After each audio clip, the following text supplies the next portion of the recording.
Damas y caballeros, sean bienvenidos a una nueva entrega del audiolibro Botas de Hierro. Muchas gracias por estar aquí. Hoy les estaré presentando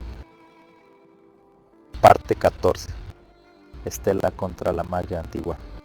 El vuelo desde el reino del eco infinito había dejado a todos con un silencio reverente. El ave gigante, con su plumaje gris plateado oscuro, planeaba sobre mares que parecían espejos rotos. El cielo se teñía de un naranja extraño y en el horizonte se veía un resplandor dorado, como si alguien hubiera encendido una hoguera del tamaño de un continente. Franklin observaba en silencio. Kevin, todavía afectado por el encuentro con su eco, evitaba pronunciar palabra alguna.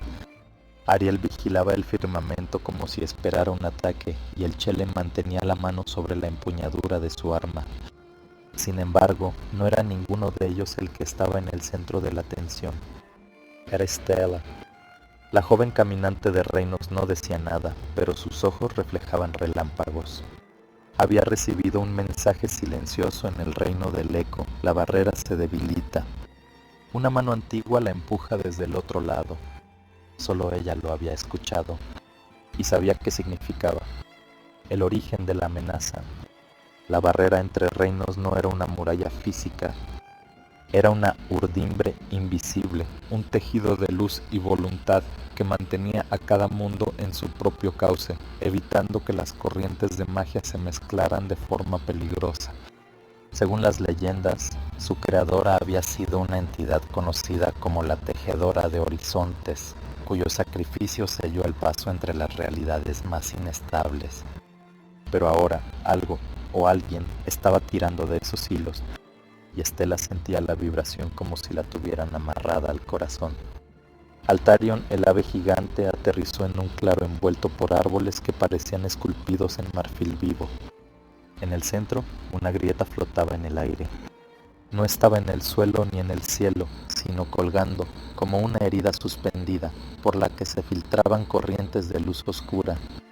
Y frente a ella, una silueta encorvada, cubierta con un manto de runas y de brazos con dedos largos que se movían como gusanos vivos, la entidad del primer aliento. El desafío. Estela, murmuró Franklin con un tono más de advertencia que de saludo.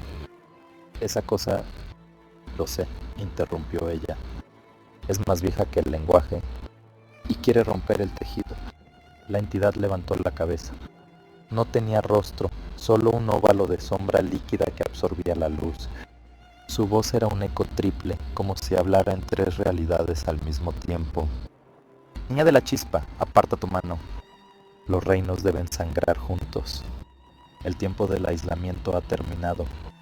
Estela dio un paso adelante, su capa ondeando como si una tormenta personal la empujara. No mientras yo respire. La entidad se incorporó y al hacerlo la grieta creció. Se escucharon voces de otros mundos, tormentas marinas en uno, cánticos de guerra en otro y un silencio absoluto en un tercero. Estela sabía que si la fisura se abría más, los reinos colisionarían y las leyes mismas de la magia se romperían. Preparativos de duelo. Franklin y el resto intentaron acercarse, pero Estela, la reina de las hadas, levantó una mano. Una cúpula de luz azul los separó del campo de batalla. Esto es mío. Si caigo, no dejen que cruce. Kevin quiso protestar, pero su voz se le quedó en la garganta. Había aprendido que en ciertos momentos el silencio era la mejor forma de apoyo. Estela tomó aire y las runas de su brazal resplandecieron. Su magia no era un arte heredado, sino aprendido a base de heridas. Cada símbolo, un recuerdo de una batalla ganada, cada chispa una deuda pendiente. La entidad del primer aliento abrió sus manos, y de sus palmas salieron corrientes de polvo negro que se retorcían como serpientes. A su alrededor, el aire se onduló, y los árboles cercanos comenzaron a petrificarse. Primer intercambio. El duelo comenzó sin una palabra más. La entidad lanzó una ráfaga de energía que se partió en tres, cada una apuntando a un punto distinto del cuerpo de Estela. Ella respondió girando sobre sí misma, invocando un círculo de espejos etéreos que desviaron los ataques, devolviéndolos en forma de flechas de luz. Las flechas atravesaron el manto de runas, pero en lugar de herir, se transformaron en manos que intentaron atraparla. Estela dio un salto hacia atrás, dibujando símbolos en el aire con sus dedos. Las líneas brillaban un instante antes de estallar en chorros de fuego blanco. La entidad retrocedió, pero su sombra se extendió bajo los pies de Estela, intentando tragársela. Ella clavó su bastón en el suelo, liberando una onda expansiva que desgarró la oscuridad, pero sintió que parte de su energía se iba drenando. Magia antigua contra magia viva. Estela comprendió rápido que estaba luchando contra magia de origen, pura, sin forma, capaz de adaptarse a cualquier hechizo moderno. No bastaba con bloquear, debía encontrar un patrón, un latido oculto en el tejido de la entidad. Tú no creaste la barrera, dijo mientras esquivaba una lanza de sombras. Tú la odias porque no te dejaron entrar. La entidad se estremeció. La barrera es una jaula, y yo fui el primer viento que quiso tocar todos los mundos. Aprovechando la distracción, Estela concentró energía en la punta de su bastón y pronunció una palabra que no existía en ningún idioma vivo. La vibración atravesó el aire como un rayo invisible y golpeó el centro de la grieta, deteniendo su expansión por un segundo. Ese segundo valía oro. El contraataque. La entidad rugió, aunque el sonido era más como una marea cayendo sobre un acantilado, y desató su verdadero poder. Del manto salieron criaturas hechas de polvo y memoria, figuras que parecían recordar haber sido vivas. Guerreros sin rostro, bestias de 6 patas, pájaros con alas de cuchillas. Estela giró, trazando 3 círculos concéntricos en el aire. Cada uno se encendió con un color distinto, azul para detener, rojo para romper, dorado para sanar. Las criaturas que entraban en el azul se quedaban inmóviles. Las que tocaban el rojo se desintegraban, las que pasaban por el dorado recuperaban una forma pacífica y se desvanecían. Pero la entidad no se detenía. Con un gesto, convirtió todo el claro en un mar de sombras líquidas. Estela se encontró flotando en un vacío donde el único punto de referencia era la grieta palpitante. La voz de la entidad la envolvía por todos lados. Ríndete. Los hilos ya se rompen. El momento crítico. Estela sabía que la barrera estaba unida a su propia energía desde que la tejedora la marcó como guardiana provisional.